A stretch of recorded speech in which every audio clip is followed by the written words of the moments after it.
What's up, beautiful people of TikTok? I'm here with another video to help make your day and hopefully teach you something new. So, about we're just gonna try to continue from the last video, which was about the reason about why we have difficulty changing, which relates a lot to how we try to repeat our experiences that we had early on in childhood, the thoughts and feelings associated with them, and the feelings in our body correlated with them.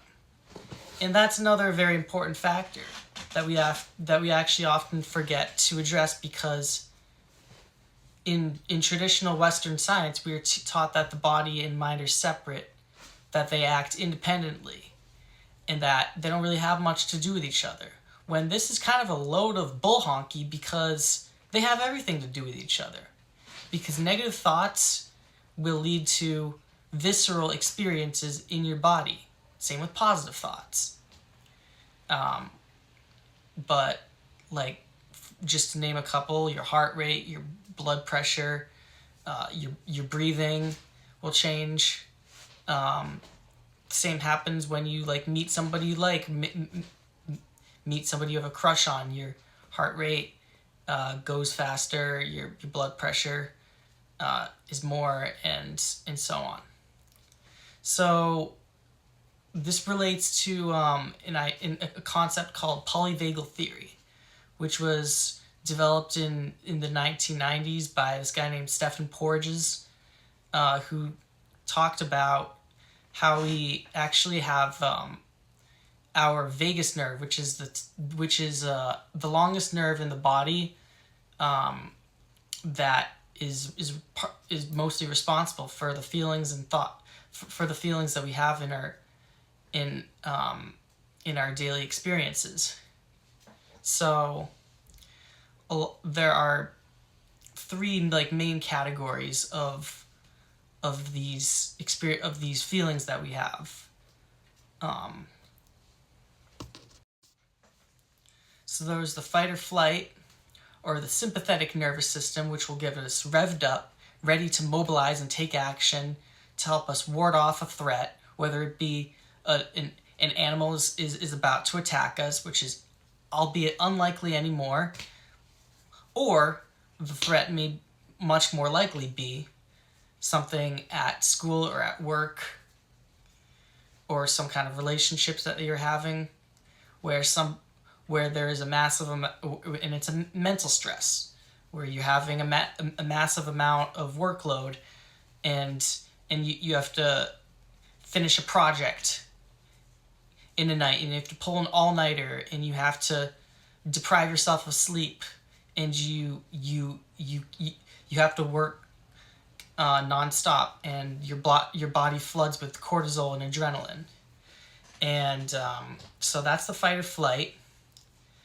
And then there is then the safe and social category, which is part of your body's physiology when you are in a safe space where you have the resources and availability to be open-minded, curious, eager to explore new things, and you're relatively grounded and in a calm enough state where you can experience rational thoughts that are not distorted thoughts or whatnot. And then there's the dorsal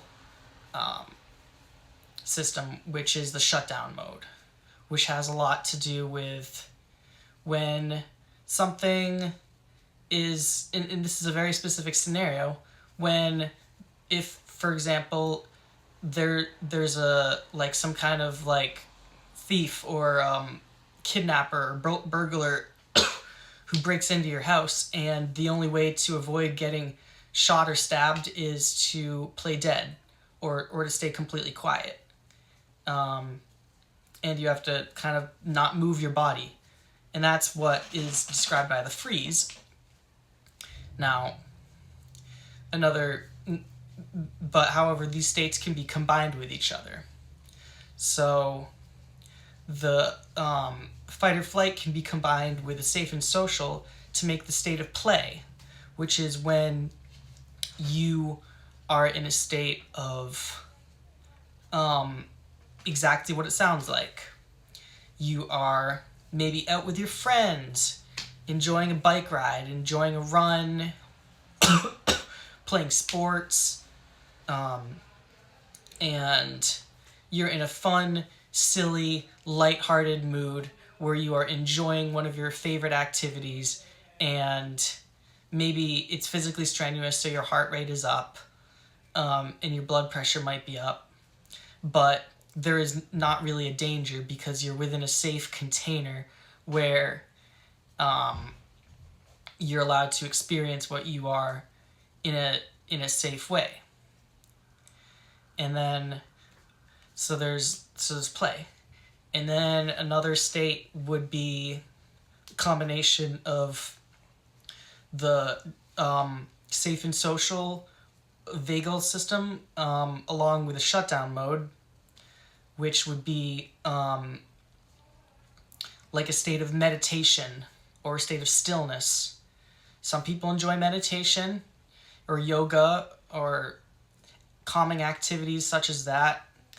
I myself have actually taken part in a lot of yoga and meditation. I used to do that for years, actually, and it was immensely helpful for just like making me feel really, really good. And some people claim it has like spiritual powers and stuff. But yeah, and this state of meditation could also be applied to just quiet moments in general where you're maybe just doing a calming activity, such as reading a book or something.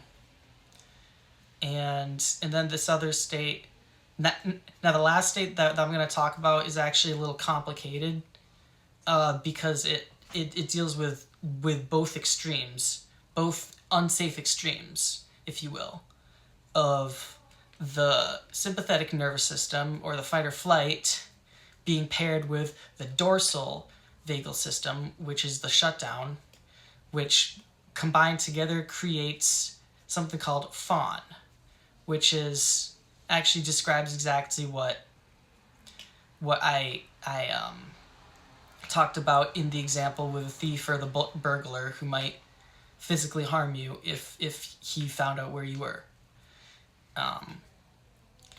And this is when, but this can also be taken to other examples too, not just life or death scenarios. It can be taken into more complex social scenarios, such as when you are there is somebody who is like, you're in a social situation where somebody is like clearly kind of being an intimidating presence along with other people, but like maybe you're both in a state where like it's not safe to like call 911 or call the police, or tell this person to like that their behavior is not okay, and that